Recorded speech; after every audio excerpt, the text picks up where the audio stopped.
Bismillahirrahmanirrahim. Assalamualaikum warahmatullahi wabarakatuh. Allahumma lakal hamdu bil iman wa lakal hamdu bil Qur'an wa lakal hamdu hatta tarda. Allahumma ja'alna minal lazina ya'tika yawmal qiyamati biqalbin salim. Amin Allahumma amin, amma ba'du. Ikhwatul iman, ikhwatu fid din, a'azakumullah wa uhibbukum fillah. Alhamdulillah summa alhamdulillah. Alhamdulillah ikhwatul iman, biiznillah, dengan izin Allah, dengan kurnia daripada Rabbul Alamin, kita ada peluang dan ruang untuk duduk dalam majlis ta'lim dalam sebuah episod daripada tazkirah pendek berkaitan dengan perjalanan hidup, bekal hidup, ke mana kita, di mana kita, hadaf kita, arah kita. Merujuk kepada sepotong ayat yang ke-16 daripada surah At-Taghabun. Allah Subhanahu wa taala berfirman, fattaqullaha mastata'tum wasma'u wa ati'u wa anfiqu khairan li anfusikum wa man yuqa syuhha nafsihi fa ulaika humul muflihun. Yang terjemahan dia, Allah katakan bahawa fattaqullaha mastata'tum. Allah kata, bertakwalah kamu kepada Allah. Bagaimana kamu bertakwa? Allah kata, sedapat mungkin, sedaya upaya mungkin. Arahkan pikiran, arahkan tenaga kita kepada memahami makna takwa. Kalau kita lihat dari segi susunan bahasanya, Allah kata fattaqullaha mastata'tum. Bertakwalah kamu kepada Allah mastata'tum, mengikut istita'ah yang ada, maksimum kemampuan yang ada, guna kesemuanya untuk bertakwa kepada Allah. Ayat seperti ini tidak akan keluar kalau sekiranya pada takwa itu tidak ada suatu manfaat yang besar. Disuruh kita bekerja untuk takwa dengan sungguh-sungguh. Kalau kita ada tenaga yang berbaki, pakai tenaga yang berbaki. Jangan simpan apa-apa tenaga. Gunakan kesemuanya untuk bertakwa. Gunakan modal, daya, upaya, kemampuan, kederat kita, tenaga kita untuk meraih sebuah kejayaan dalam takwa. Maka ini mestilah menunjukkan kepada kita ada sesuatu dalam takwa sehingga kita disuruh bekerja sekuat itu. Fattaqullaha mastata'tum. Bertakwalah kamu kepada Allah sedaya upaya yang ada. Ayat ini sama dengan ayat ya ayyuhallazina amanu taqullaha haqqa tuqatih wa la tamutunna illa wa antum muslimun. Allah kata, wahai orang yang beriman, bertakwalah kamu kepada Allah dengan sebenar-benar takwa. Macam manakah tanda orang itu bertakwa dengan sebenar takwa? Fattaqullaha mastata'tum. Dia bertakwa kepada Allah dengan semampu yang dia mungkin. Daya upaya yang ada dia guna sungguh untuk bertakwa pada Allah. Haqqa tuqatih. Takwalah kepada Allah dengan sebenar-benar takwa. Dan jangan kamu mati melainkan dalam keadaan kamu muslim, menyerah diri pada Allah. Ayat ini menunjukkan kepada kita, ikhwan, apa yang dia tunjuk, bahawa dalam takwa itu mesti ada sesuatu yang istimewa. Sehingga Allah suruh kita haqqa tuqatih, bersungguh-sungguh. Fattaqullaha mastata'tum. Bersungguh-sungguh. Kalau kita terjemah ayat ini dalam hidup, kerana takwa itu kita telah faham dengan makna imtithal awamirillah, iaitu melaksanakan perintah-perintah Allah, wajtinabu nawahihi, iaitu menjauhi larangan dia. Ada perintah Allah, sama ada perintah yang fardu atau perintah yang sunat, dan ada larangan Allah, sama ada larangan yang haram ataupun larangan yang makruh. Maka ayat itu kata fattaqullaha mastata'tum, bertakwalah kamu kepada Allah dengan sedapat mungkin, dengan daya yang ada. Seolah-olah ayat itu kalau kita terjemah, laksanakanlah perintah Allah itu semampu yang mungkin, dan jauhilah larangan Allah itu bersungguh-sungguh. Guna segala kederat, segala kemampuan yang ada untuk melaksanakan perintah, dan guna semaksimum tenaga yang ada untuk menjauhi larangan. Jangan berserah. Melaksanakan perintah berserah. Inilah yang saya boleh buat. Tidak. Digunakan tenaga seluruhnya. Dan dalam meninggalkan larangan Allah Ta'ala, jangan kata inilah yang saya boleh tinggal. Tidak. Ditinggalkan ke semua larangan Allah Ta'ala semampu mungkin. Menggunakan daya. Bukan meninggalkan larangan Allah semampu dengan makna kata yang ni saja saya mampu tinggal, yang ni saya tak mampu. Tak. Itu bukan arah ayat itu. Arah ayat itu mastata'tum, istita'ah, guna segala kederat yang ada untuk menjauhi larangan Allah. Maka mesti ada suatu fadilat yang besar dalam melaksanakan perintah, dan mesti ada suatu mudarat yang besar dalam melaksanakan ataupun dalam melanggar larangan Allah. Mesti ada mudarat. Cuba tengok kepada sepotong hadis yang Nabi pernah sebut pada kita. Nabi kata orang yang sabar dalam agama seperti mana dia menggenggam bara api. Di tangannya ada bara api, tapi dia kena pegang, jangan lepas. Nabi pernah sebut kepada sahabat dalam hadis Huzaifah, di ujung hadis itu tentang dukhan, tentang kebaikan, kemudian akan datang keburukan, kemudian datang kebaikan, datang keburukan. Maka Nabi kata kepada Huzaifah, kalaulah satu keadaan kita tak berjumpa dengan a'immatul muslimin, kita tak berjumpa dengan pemimpin-pemimpin Islam, Nabi kata pada Huzaifah tanya, kalau saya jumpa keadaan itu, saya tak jumpa ada orang Islam, tak jumpa ada orang berpegang dengan agama, saya nak hidup macam mana? Nabi kata, jangan campur dengan orang, jangan gadai agama. Kalau perlu makan kulit-kulit daripada pokok, makanlah, tapi jangan bercampur dengan orang. Kalau terpaksa ambil kulit pokok itu, kena makan, jangan campur. Kalau ada parang, pedang, saif, silah, ambil parang itu, sumbinkan parang tu. Lepas tu buat apa? Lepas tu betulkan balik sumbin tu. Jangan masuk di tengah masyarakat yang meninggalkan agama.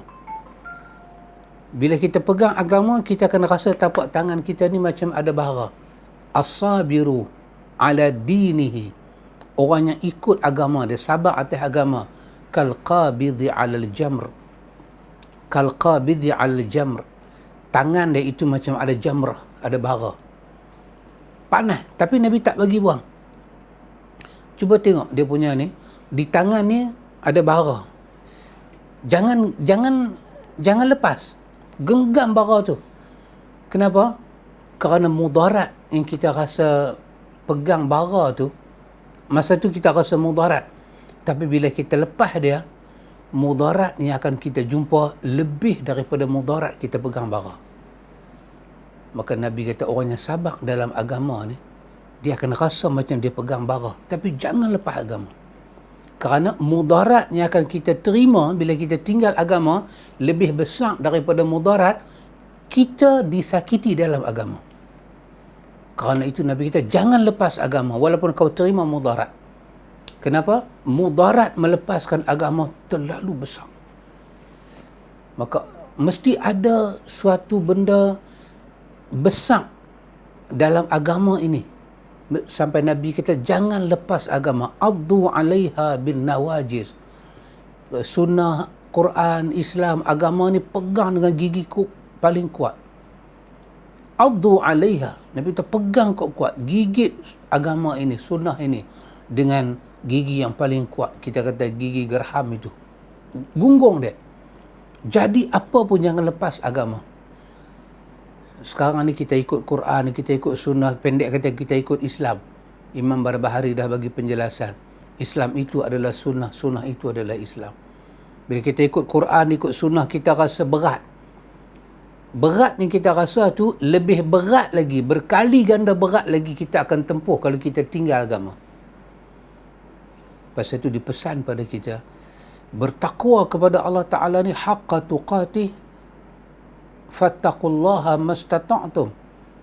Kerana kalau kita tidak bekerja sungguh-sungguh untuk bertakwa, nanti kita akan dapati semua pekerjaan selain daripada takwanya kita bersungguh-sungguh tak pernah ada hasil yang baik. Mesti ada hasil yang baik dalam takwa ni. Kerana takwa itu artinya melaksanakan perintah, bersungguh-sungguh buat, pakai kederat yang paling dalam, dan meninggalkan larangan bersungguh-sungguh. Betul orang tanya kepada Sayyidina Ali bin Abi Talib. Orang kata kepada Sayyidina Ali bin Abi Talib, terangkan kepada kami apakah makna takwa. Sayyidina Ali jawab, dia kata, at-taqwa hiya al-khawfu minal jalil. Takwa itu ialah kau takut kepada al-jalil, yakni Allah yang maha mulia, maha tinggi. Wal amalu bitanzil, amalan engkau kesemuanya seperti mana dia menurunkan pada engkau. Kau beramal dengan apa yang diturunkan, wahyu Nabi dia. Wal qana'atu bil qalil. Sayyidina Ali kata takwa itu dia membentuk kehidupan qana'ah di atas benda sikit, kecukupan di atas benda sikit. Wal isti'dad lil yaumir rahil. Dan takwa itu ialah kau bersedia sebelum datang hari kau akan balik bertemu Allah Ta'ala. Jadi itulah arti kepada takwa, kesungguhan kita. Artinya disuruh kita sungguh-sungguh takut pada Allah, disuruh kita beramal dengan apa yang Allah Ta'ala turunkan, disuruh kita berqanaah dengan yang sikit, dan disuruh kita beramal dengan amalan kita. Amalan kita yang kita akan bawa balik bertemu Allah Jalla wa'ala. Lepas tu kata sahabat Nabi yang terkenal, Abdullah bin Mas'ud, dia kata bila sebut taqwa, ayyuta'a fala yu'sa. Kau taat kepada Allah, kau tak derhaka dia. Itu takwa. Kau ingat dia, kau tak lupa pada dia. Kau syukur dia dan kau tidak kufur pada dia. Itu adalah takwa. Kesemua itu dikatakan takwa. Mesti ada sesuatu yang istimewa, yang besar, yang penting. Kalau tidak ada keistimewaan dalam takwa ni, ayat-ayat yang kita baca ni daripada Ali Imran dan surah At-Taghabun tak akan muncul dengan sirah seperti ini. Fattaqullaha mastata'tum. Bertakwalah kamu kepada Allah sedaya upaya kamu. Bermakna gembelingkan tenaga luar dan dalam untuk bertakwa, untuk melaksanakan perintah dan menjauhi larangan. Melaksanakan perintah. Itu yang disebut oleh Talqin bin Habib. Diulang oleh Ibn Rajab Hambali dalam kitab dia Jami'ul Ulum wal Hikam. Dia ulang perkataan Talqin bin Habib, seorang terkenal. Dia kata apa? Dia kata takwa itu ialah an ta'mala bi ta'atillah ala nurin minallah tarju sawab Allah. Takwa itu kau melaksanakan ketaatan, kau beramal dengan ketaatan kepada Allah di atas nur daripada Allah. Di atas nur, di atas cahaya daripada Allah. Dan masa kau melaksanakan ketaatan itu, tarju sawab Allah. Kau sangat mengharapkan balasan baik daripada Allah kerana kau bertakwa pada dia. Wa an tatruka ma'siyatallah ala nurin minallah takhafa iqaballah. Kau meninggalkan maksiat kepada Allah di atas nur daripada Allah kerana kau takut kepada balasan Allah. Ini adalah ruh kepada takwa, supaya takwa kita tu lekat. Kita boleh istiqamah dalam takwa, kita melaksanakan perintah, menjauhi larangan dengan ruh ini. Dengan kita mendapat nur daripada Allah, cahaya daripada Allah, bimbingan daripada Allah. Dan hati kita ketika melaksanakan mengharap sesuatu daripada Allah. Kenapa takwa tak meningkat? Sebab kita tak pernah ada harapan. Kerana Allah telah memberi, kita kata, fadilat pada takwa itu terlalu besar. Fadilat pada takwa terlalu besar. Allah yang janji nak bagi. Macam mana? Allah janji pada orang yang bertakwa, Allah akan bagi fadilat yang besar, keistimewaan yang besar. Tapi janji Allah macam mana? Janji Allah macam ni. Kau bertakwa pada Allah. Macam mana kau bertakwa? Mastata'tum. Sedaya upaya tunjuk kau bertakwa. Macam mana kau bertakwa? Haqqa tuqatih. Bersungguh-sungguh bertakwa. Macam mana kau bertakwa kepada Allah? Sayyidina Ali sebut tadi, iaitu dengan makna al-khawfu minal jalil. Kau takut pada Allah. Wal amal bitanzil. Kau beramal dengan apa diturunkan. Wal qana'atu bil qalil. Allah bagi rezeki yang sikit, kau ada sifat qanaah. Dan ada isti'dad, kau ada bekal nak balik bertemu Allah. Sebab hari itu adalah hari yang cukup pasti. Itu adalah ciri-ciri dan langkah-langkah ke arah takwa. Secara umum kita tahu takwa melaksanakan perintah Allah sama ada perintah fardu atau perintah sunat. Takwa menjauhi larangan Allah sama ada larangan haram ataupun makruh. Tapi inti dia, kekuatan yang buat takwa itu jadi mantap apa dia? Masa kita melaksanakan perintah Allah, tak kira dia sunat ataupun fardu, di atas nur Allah dan mengharapkan Allah. Mesti ada sesuatu yang Allah nak bagi pada orang yang bertakwa. Kita harap yang tu. Itulah harapan, itulah yang menguatkan hati kita tak beralih pada tempat lain. Dan ketika kita meninggalkan semua larangan Allah, hati kita tahu kata ini di atas nur daripada Allah, cahaya daripada Allah, dan kita sangat takut. Kita sangat takut andai kata melaksanakan larangan Allah, kita menceroboh larangan Allah, ada iqab, ada balasan yang sangat dahsyat, sangat ngeri. Salah satunya Allah Ta'ala kata balasan dia apa? Fasharibuna syurbal him hadza nuzuluhum yaumaddin. Sangat gerun. Inilah Allah Ta'ala kata ahli neraka itu diberi minum kepada mereka.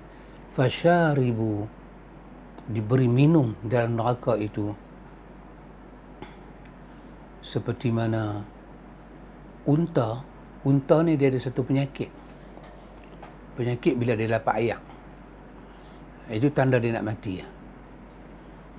Lapar air yang gila, dia tak boleh minum sendiri. Macam mana orang buat? Tuan unta, dia akan koyak mulut unta, dia akan ambil air sebaldi itu, dia jurus masuk dalam mulut. Tak hilang dahaga unta, tak hilang. Allah kata satu daripada azab Allah akan buat kepada orang yang tak mempeduli larangan Allah. Allah akan buat seperti mana unta yang ada penyakit tu. Allah akan koyak mulut dia di hari akhirat. Allah tuang segala apa yang ada dalam neraka yang dikatakan hamim, air panas ke, yuzharu bihi, maka akan gugur apa yang ada dalam perut dia. Jadi itu adalah sesuatu yang pasti. Bila orang nampak larangan Allah, dia melarikan diri. Kenapa dia larikan diri? Kerana takut dia terkena azab Allah. Itu adalah ruh kepada takwa, menyebabkan dia boleh bertahan. Pasal itu daripada awal Allah guna perkataan haqqa tuqati mastata'tum fattaqullaha mastata'tum, sebab upaya kekuatan itu dibina untuk mentaati perintah, menjauhi larangan semampu mungkin. Kenapa Allah suruh kita berjuang juga, lawan juga, taat Allah, jauhi larangan? Kerana ada sesuatu yang istimewa Allah nak bagi pada kita dalam hidup kita ni. Tengok dalam surah Talaq, ulama kita tulis kebaikan takwa ni mengambil daripada nas Quran. Seingat saya lah hampir 35 kelebihan. Bila Allah sebut takwa, Allah sebut kelebihan dia. Allah sebut takwa, Allah sebut kelebihan. Saya tak berhajat lah nak ambil sampai ke 35 itu. Tapi kalau kita rajin tunggu, saya boleh terang. Takut saat ni lah, kebas pungkok-pungkok, cubit pun tak rasa. Saya ambil 5 atau 6. Yang kesemua itu manfaat dia sangat, kita akan kata subhanallah. Memang kita perlu manfaat sebesar ini dunia dan akhirat. Dalam At-Talaq masalan, ayat yang selalu kita baca, ayat yang kedua, ayat yang ketiga, ayat yang keempat dan kelima surah Talaq, Allah guna perkataan wa man yattaqillaha yaj'al lahu makhraja.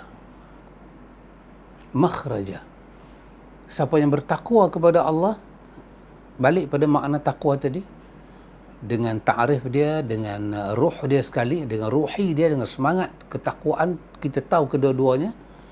Allah kata siapa yang bertakwa pada Allah sungguh ni, wa man yattaqillaha, siapa yang bertakwa pada Allah, yang menjalani jalan takwa itu, yaj'al lahu, tengok bahasa dia, yaj'al lahu, Allah sendiri nak menjadikan bagi dia, Allah yang nak jadikan bagi dia, ataupun Allah sentiasa menjadikan untuk dia makhraja, tempat keluar. Itulah yang selalu saya katakan ikhwan, makhraj tempat keluar. Mulut kita ni satu jalan, tapi perkataan Arab ada 28 huruf, daripada alif sampai ya. Semuanya boleh melalui rengkung kita sampai ke lidah dan suara tanpa masing-masing ganggu laluan masing-masing. Dal, walaupun beza dal dengan zal tu hanya titik, tapi dal keluar arah dia, zal keluar arah dia. Ra dengan zai, bezanya titik, bentuk dia sama, tapi bila sebut ra, bila sebut zai, ada laluan keluar dia. Dia daripada rengkung yang sama, sehingga zai tak akan ambil tempat ra, ra tak akan ambil tempat zai. Sin dengan shin, acuannya sama, giginya sama, bentuknya sama. Bezanya adalah titik dan tak bertitik. Sin, shin. Sin tak akan ambil tempat shin. Shin tak akan ambil. Dia ada makhraj dia keluar dia. Sad dengan dad, ta dengan za, fa dengan qauf. Ba, ta, sa. Beza titik di atas, di bawah, 1, 2 dan 3. Alif dengan hamzah sama, tapi sebut alif dia keluar elok, hamzah ada tempat dia. Kalau dunia ni, kita kata dunia ni tak boleh, tak ada ruang nak repair dunia ni. Zaharal fasadu fil barri wal bahr, rosak dah darat, rosak dah laut, tak ada ruang nak repair. Tapi Allah kata dah ada laluan. Kalau penduduk dunia ni ada orang beriman, ada laluan untuk kami keluarkan masalah mereka, yang mana dia tak akan ganggu orang bukan beriman. Sebab laluan ra tak akan ganggu zai. Kaf, dia tak akan ganggu huruf lain. Ain, dia tak akan ganggu laluan ghain. Yang kami nak keluarkan masalah ni, masalah siapa? Orang yang bertakwa. Dia tak akan ganggu problem orang yang bukan tidak takwa.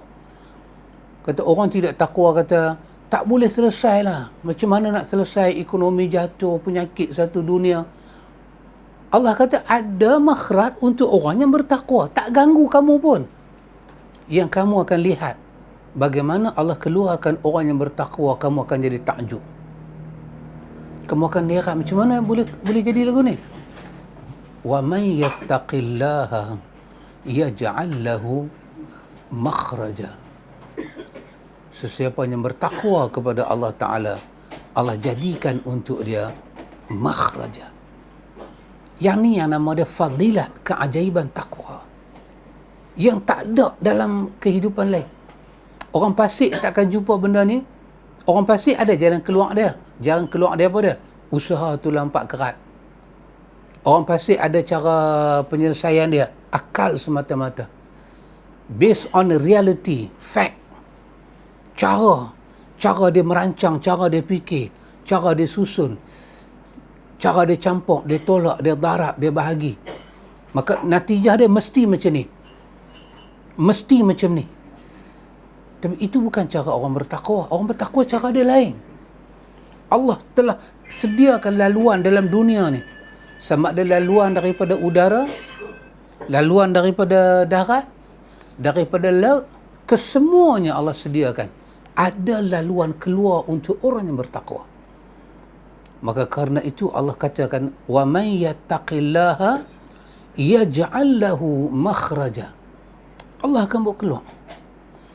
Dia kena kata yaj'al lahu makhraja. Bermakna jalan ni bukan jalan yang susah bagi Tuhan nak berkeluar. Tuhan telah buat dah sebelum ni. Allah sediakan kepada orang bertakwa tu jalan keluar. Lepas tu Allah sambung. Tengok yang kedua. Allah kata wa yarzuquhu min haitsu la yahtasib. Allah bagi rezeki kepada orang yang bertakwa daripada arah yang dia tak sangka. Arah dia sangka tu arah usaha dia, tapi rezeki datang daripada arah tak disangka.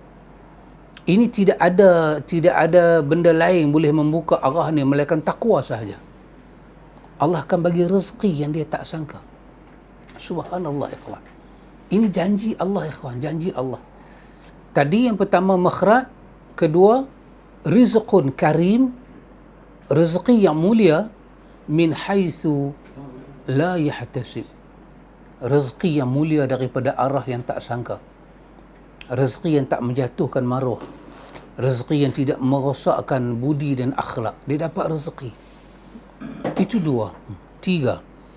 Yang ketiga, Allah Ta'ala sebut pada ayat yang keempat, wa man yattaqillaha yaj'al lahu min amrihi yusra. Subhanallah. Masuk ayat keempat, Allah kata, barang siapa bertakwa kepada Allah, Allah jadikan baginya daripada urusan dia kesemuanya mudah. Semuanya mudah. Lepas itu, dia ada laluan asin dalam dunia ni ikhwan, laluan. Kita pun tak tahu macam mana gempa berlaku. Dalam tanah ni ada laluan gempa. Bumi ni, dalam dia. Bukan di atas, dalam dia. Allah menyediakan lorong-lorong kepada gempa. Allah menyediakan lorong-lorong jalan kepada orang yang bertakwa itu, min amrihi yusra. Urusan dia yusra akan jadi mudah. Min amrihi, dia tak sebut min umurihi, min amrihi. Setiap individu bertakwa itu Allah selesaikan masalah mereka. Yusra. Dia akan dapati kemudahan urusan dia. Itu tiga. Yang keempat, Allah Ta'ala kata apa? Pada ayat kelima, wa man yattaqillaha yukaffir anhu sayyiatihi. Siapa yang bertakwa kepada Allah, Allah akan padam kesalahan dia. Dan yang kelima, di ujung ayat kelima itu Allah kata, wa yu'zim lahu ajra. Allah akan membesarkan ganjaran untuk dia. Ganjaran yang Allah Ta'ala bagi pada dia cukup besar. Ikhwan, ini 5 kelebihan ini kita jumpa dalam satu surah, dalam surah At-Talaq. Kalau kita lihat dalam surah Al-A'raf, kita ambil tambah satu pada ayat yang ke-96. Allah Ta'ala sebut, walau anna ahlal qura amanu wattaqau lafatahna alaihim barakatim minas samai wal ardi walakin kazzabu fa akhaznahum bima kanu yaksibuna. Tengok Allah Ta'ala kata, kalaulah penduduk negeri itu beriman dan bertakwa, Allah kata la fatahna alaihim, kami buka ke atas mereka barakatim minas sama'i wal ard, berkat daripada sama dan ard, berkat daripada langit dan bumi. Dia akan rasa berkat. Hubungan dia dengan langit tu dia rasa berkat daripada atas turun ke bawah. Barakatim minas sama'i, dia guna perkataan barakatin, tapi as-sama dia tak sebut. Barakatin minas samawati, barakatin minas sama'i wal ardi. Tak payah kami buka 7 pintu langit, 1 pintu langit sahaja ada barakat. Patut dia kata barakatin, la patahna alaihim barakatim minas sama.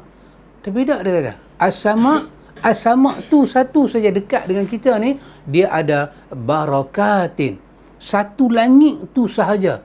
Allah kata berkat dia punya banyak. Buat apa nak buka lagi 6? 1 tu pun makan tak habis dah.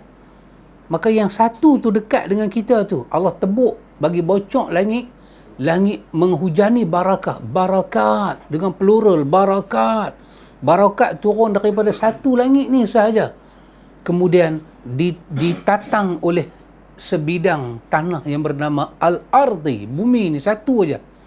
Kamu akan lihat kehidupan kamu macam mana. Ya subhanallah ikhwan. Tapi Allah Ta'ala kata walakin kazzabu, tapi Allah kata akan tetapi mereka ni macam tak percaya bahawa langit itu boleh menurunkan barakat. Kami boleh menurunkan berkat daripada langit dan keluarkan daripada bumi. Dia pun macam tak percaya. Maka apa kami buat? Fa akhaznahum, kami mula mengambil tindakan pada mereka bima kanu yaksibun, di atas segala usaha mereka. Artinya usaha mereka itu menyebabkan langit tidak menghujamkan berkat. Kami tutup pintu berkat langit. Maka langit menurunkan sesuatu yang bersifat geografi sahaja, bersifat ilmu alam sahaja, yang berdasarkan kepada ramalan cuaca sahaja, tak lebih daripada itu. Kenapa? Kerana mereka macam tak percaya. Kami tutup.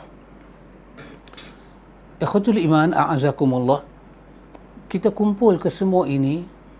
Tadi makhraj, kedua rezeki daripada sumber yang tak disangka. Yang ketiga, Allah Ta'ala mudahkan semua urusan. Yang keempat, Allah hapuskan segala kesalahan kita. Yang kelima, Allah Ta'ala beri ganjaran yang besar pada kita. Dan yang keenam, Allah bagi barakat. Kalau takat 6 ni sahaja kita berhenti dan cuba kita tengok 6 perkara ni. Tadi saya kata lebih daripada 30 bendanya Allah ulang takwa, Allah sebut benda berbagai-bagai. Tapi kita cuma ambil 6 sahaja. 6 ni sahaja, cuba kita fikir, perlu tak kita 6 perkara ni sebagai Muslim dalam hidup kita perlu tak? Bila ada masalah, ada makhraj. Bila ada masalah, ada rezeki yang tak sangka-sangka datang. Bila ada urusan, kesemuanya jadi mudah. Allah ampun dosa kita. Kita boleh bayang, itu Ibn Qayyim tulis satu kitab kan, Ad-Da' wa Dawa'. Yang tu saja setebal tu Melayu lah, setebal tu Melayu. Nak cerita malapetaka dosa. Dosa tu akan buat apa dengan hidup ni? Setebal itu buku dia tulis. Tapi Allah, cuba bayang, Allah ampun segala dosa kita, hidup kita jadi apa? Dan Allah gandakan ganjaran kebaikan dia pada kita. Dan di mana orang bertakwa pergi, langit sentiasa menurunkan berkat, bumi mengeluarkan berkat. Kalau orang bertakwa itu jadi pemimpin, dia jadi doktor, dia jadi engineer, dia jadi lawyer, Hatta dia sebagai, katalah paling rendah, sebenarnya tak rendah pun, hanya dalam susunan lah, tapi kerja ni kerja besar. Nelayan kalau tak pergi ke laut, doktor pun tak boleh hentak darah. Doktor boleh makan sotong, makan udang. Siapa yang pergi tu? Tu jasa nelayan. Pesawah, peladang.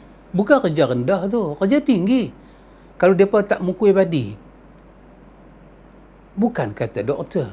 Menteri tu pun tak mentek darah berai. Siapa yang pukul berpanah-panah di sana? Kalau tak ada penoreh getah, yang harga getah tak pernah naik tinggi, sentiasa turun. Kalau mereka tak toreh getah, ni kereta yang orang kaya pakai, tayar kereta, buat daripada menatang apa?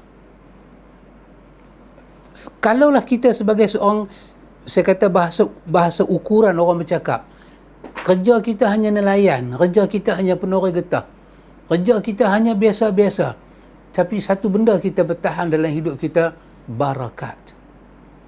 Kita akan dapat melihat keajaiban itu. Keajaiban apa?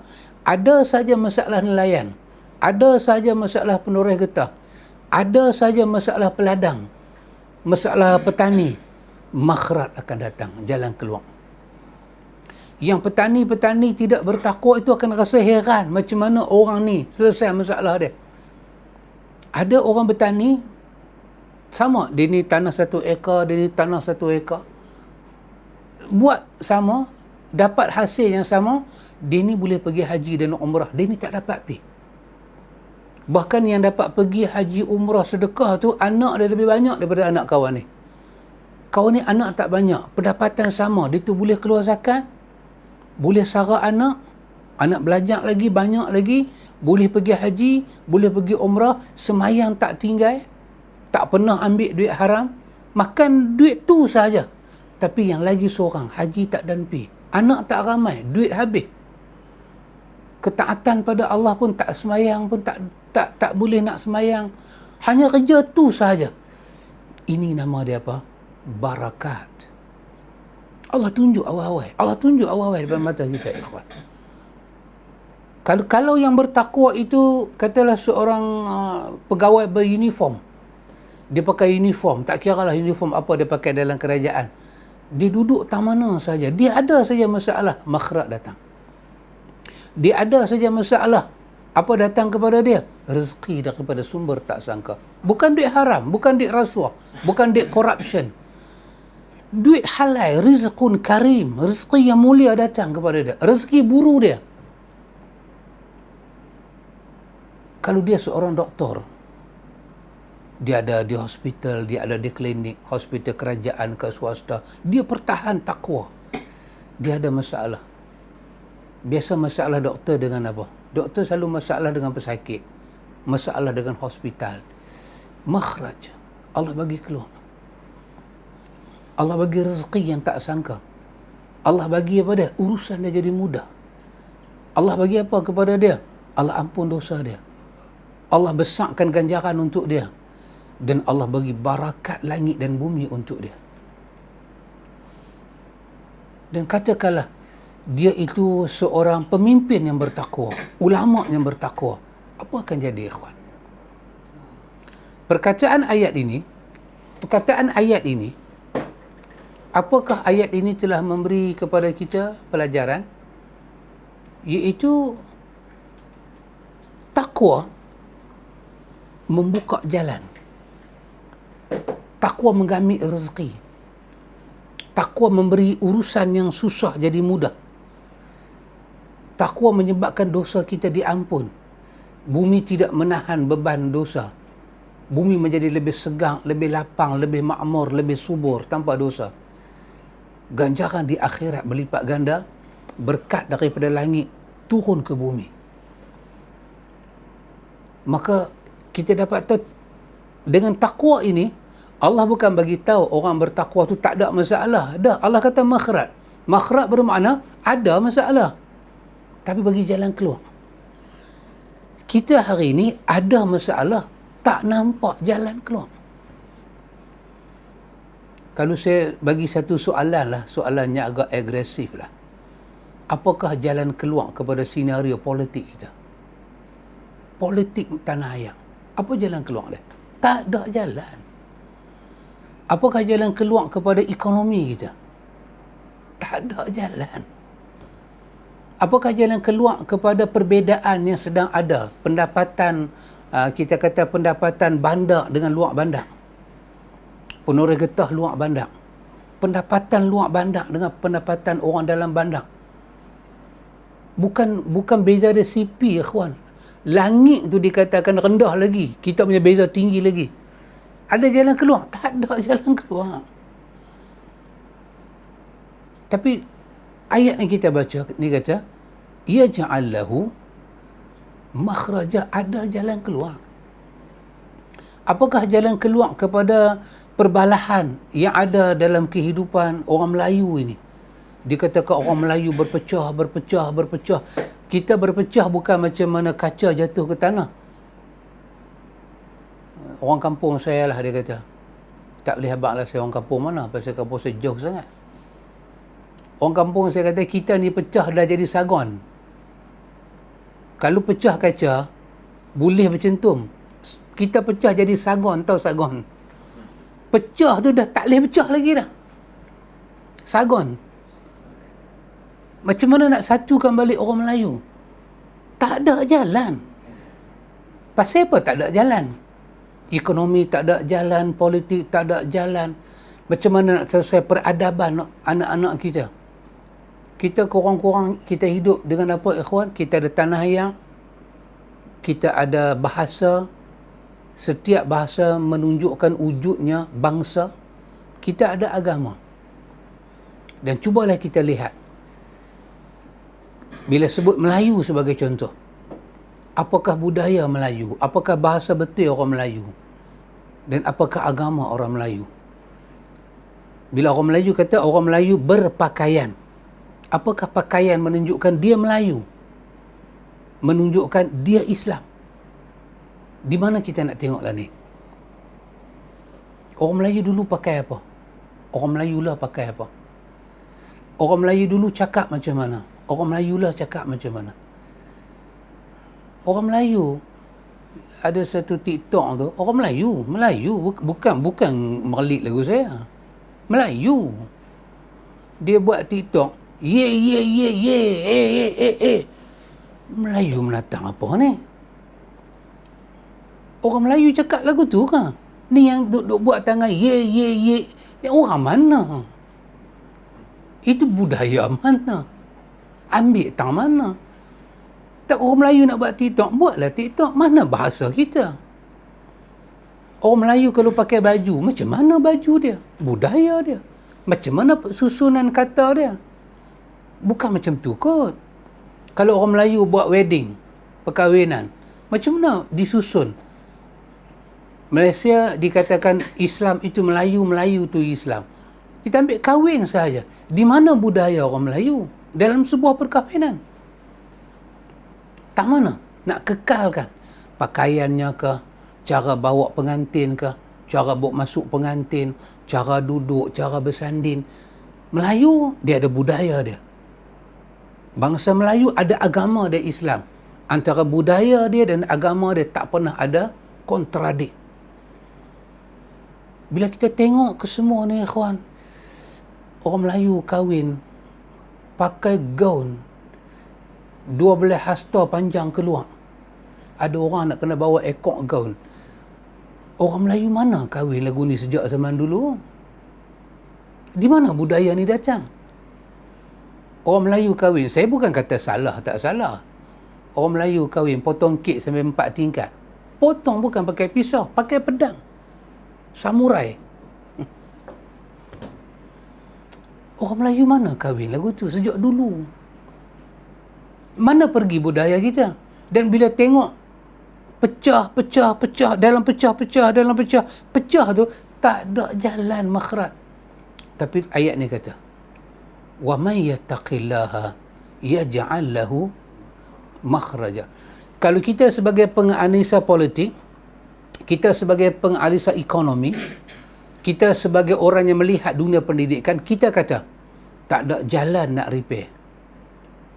Kita sebagai penganalisa kata, tak ada jalan, tak nampak lagi jalan nak repair ekonomi.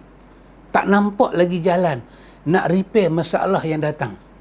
Kalau keluar ayat itu daripada mulut kita, itu satu confirm yang kita dah bagi. Kita bukan duduk di atas garis takwa. Kita telah bercakap secara tak sedar. Kita tak termasuk dalam orang bertakwa. Kerana bahasa Quran, wa may yattaqillaha yaj'al lahu makhraja. Di luar kemampuan kita. Allah buat pada kita. Di luar.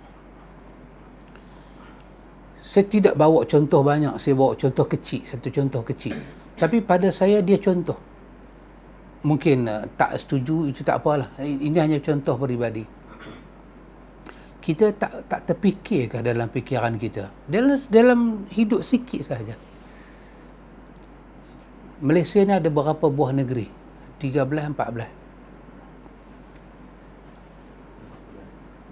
Mufti ada berapa orang? Setiap negeri ada mufti kan? Tapi terfikir tak pada kita? Dalam banyak-banyak negeri ni, ada satu negeri sahaja. Ada satu negeri saja musim COVID ni, sembahyang berjemaah, sejadah rapat. Tak boleh fikir benda tu. Kenapa negeri lain tak boleh buat? Ada COVID ada. Siapa kata tak ada COVID?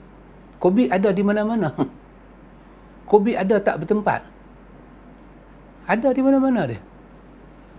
Tapi kenapa Allah bagi negeri sekecil Perlis tu boleh dah? Dia ada mufti, dia ada fatwa dia. Sama macam negeri lain. Daripada peringkat awalnya takut nak bagi fatwa untuk rapat sah ni pasal apa?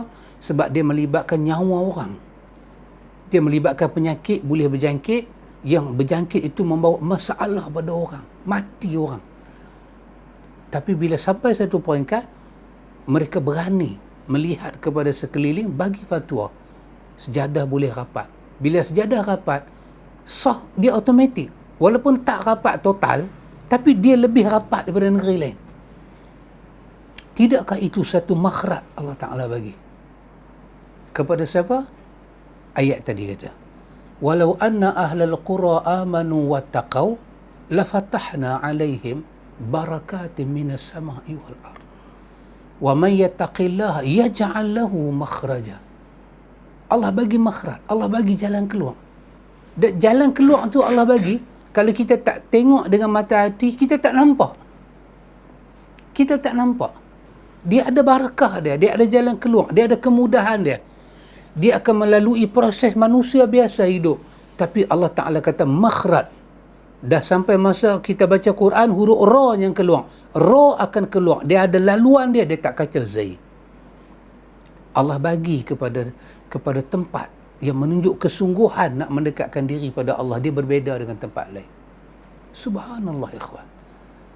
Maka kalau itulah kita dapat lihat ikhwan, kita boleh lihat kalau makin atas kita angkat, makin atas, kesemuanya memelihara takwa, tahu makna takwa, didik umat dengan takwa, 24 jam bercakap pasal takwa.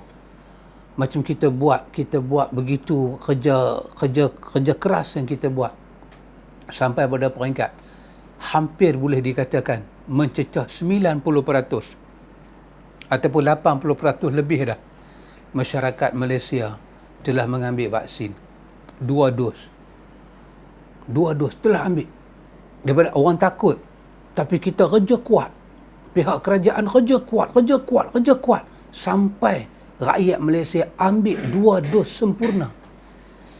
Sekuat itulah kita kena bekerja untuk memaklumkan kepada orang ramai apa itu takwa, apa itu nilai takwa, apa kelebihan dalam takwa. Sebab kita nampak takwa ni ikhwan macam kita nampak gambar hantu. Takwa ni dia nampak jadi orang takwa nampak kelumbung, nampak pakai jubah, kaki tak nampak, berjalan dengan jubah. Takwa ni dia adalah milik eksklusif. Kita tak nampak fadilat takwa tu. Badui boleh bertakwa, orang pekan boleh bertakwa, orang bandar boleh bertakwa. Tempat kita bila kata takwa, ni ulama-ulama aja takwa. Kami tak takwa lah, kami kelab malam, kami enjoy. Kami kelab malam. Kami tak ada takwa-takwa. Kami banyak dah kelab kami masuk kelab baru pula, naik kelab. Semua duk masuk siang punya kelab lah, naik kelab. Masuk kelab baru pula. Kelab golf pun dah masuk. So dia kahwin dengan orang kampung. Kahwin orang kampung. Laki dia kata, bini dia kata, abang pergi mana? Kata, abang masuk kelab. Kelab apa? Kelab golf. Ni abang bawa batang kayu nak pukul golf ni. Tu minggu depan laki dia keluar pula. Kata, abang pergi mana? Abang masuk kelab baru. Kelab mana pula abang masuk? Abang masuk kelab swimming. Ni abang bawa baju nak berenang. Suami dia keluar malam. Kata, abang masuk kelab baru ke? Abang baru masuk kelab baru. Naik kelab. Bini dia orang kampung. Dia kata, baguslah abang, banyak kelab abang masuk. Banyak kelab. Ni naik kelab. Baru punya kelab. Allah Subhanahu Wa Ta'ala bagi pada kita, ikhwan. Macam mana kita boleh buat? Bolehkah kita mengajak manusia pada takwa ni? Boleh, ikhwan. Siapa kata tak boleh? Kita telah mengajak manusia cucuk. Dia takut nak mati. Bukan kata mati. Nak jarum nak kena ke badan ni pun banyak aksi kita tengok. Riau. Tak ada cucuk. Riau. Berguling macam tenggiling. Baca ayat kursi sampai baca doa makan. Kata, saya nak cucuk ni. Allahumma barik lana fima razaqtan. Nak cucuk. Bukan menjemput makan kenduri. Dia jadi panik. Tapi akhirnya orang terima. Tapi adakah kita telah bekerja sekeras itu? Kita dalam Malaysia ada para mufti, alim fatwa. Adakah kita telah duduk sekeras itu? Kita berbincang sampai kita meyakinkan orang ambil cucuk ini tidak berbahaya. Dia compliant syariah compliant, patuh syariah. Tapi pernahkah kita buat kerja sekeras ini menekan kerajaan supaya dia mendidik rakyat dia dengan takwa? Adakah kita telah buat ke arah itu sekeras seperti kita telah pun bekerja keras mengajak manusia pada aksi? Dan kita berjaya, tengok. Bila kita buat kerja sungguh-sungguh, kita berjaya. Rakyat Malaysia kebanyakannya telah ambil cucuk. Tinggal yang ketiga ni pun banyak orang dah ambil. Tapi adakah ke arah ini untuk mendapatkan 5 atau 6 ganjaran tadi? Masih ada banyak lagi. Kita telah bekerja keras. Itu yang timbul, ikhwan. Kerana kalau kita boleh mengarahkan hidup kita ke arah takwa ini, subhanallah, ikhwan, subhanallah, kita akan melihat sesuatu yang sangat menarik. Ada satu ayat dalam surah Asy-Syu'ara. Allah Ta'ala menyebut dalam ayat ini berkenaan dengan kisah Nabi Ibrahim alaihissalam. Tapi Allah Ta'ala susun apa yang Nabi Ibrahim cakap. Allah ambil balik, Allah cerita balik kat Nabi satu persatu. Bermula daripada ayat 78 surah Asy-Syu'ara.